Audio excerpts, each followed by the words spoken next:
Okey pelajar, hari ni kita nak belajar tentang pengiraan dalam kita punya lita. Okey. Sebelum kita belajar dalam pengiraan lita kita, semua pengiraan biasa yang belajar dalam matematik ke mesti ada rumus.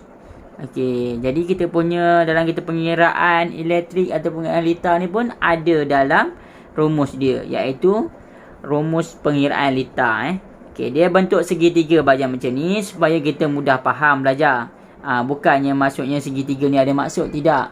Segitiga ni supaya kita mudah faham. Okey, yang pertama sekali kita kena tahu ada 3 benda yang kita belajar untuk pengiraan, ada 3 benda. Kita panggil sebagai parameter. Okey, parameter.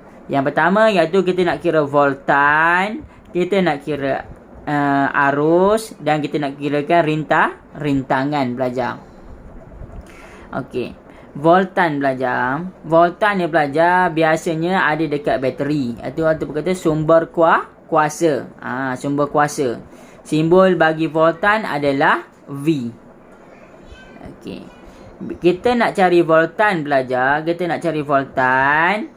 perlukan I darab dengan R.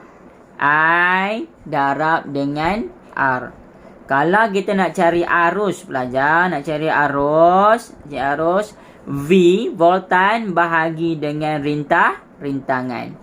Okey, arus. Kalau nak cari rintangan belajar, V bahagi dengan I. Voltan bahagi dengan arus. Okey, kita tengok juga dia punya simbol. Arus simbol dia adalah ampere. Rintangan simbol dia ohm. Kalau voltan simbol dia voltan. Okey pelajar, kita ambil satu contoh iaitu berkenaan dengan lita bersiri pelajar. Contoh dia, contoh 1, kita ada lita kita macam biasa belajar lita bersiri. Kita nak cari dia punya voltan. Ingat dia punya rumus semula, nak kira voltan, V sama dengan I darab dengan R. I darab dengan R. Kita just masukkan semula iaitu I dia iaitu ampere, 0.5 ampere darab dengan 3 ohm. Darab dengan 3 ohm. Jadi total dia 1.5 volt. Total dia 1.5 volt. Berapa kita punya voltan? 1.5 volt.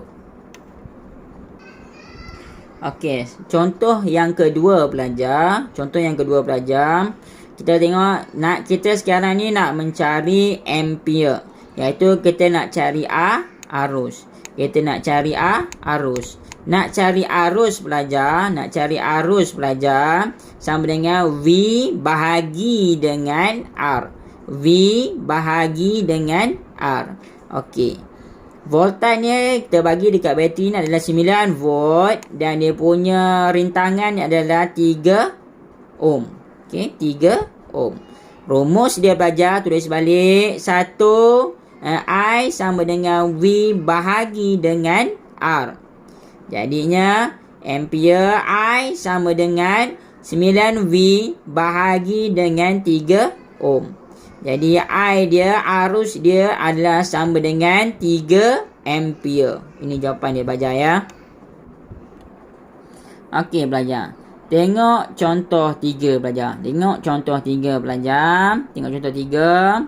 Okey, sekarang ni kita nak cari dia punya nilai rintangan.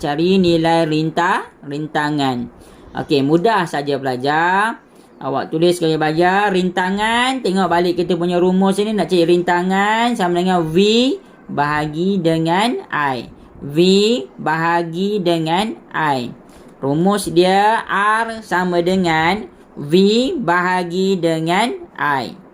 R sama dengan 9 voltan bahagi dengan 0.9 ampere. 0.9 ampere.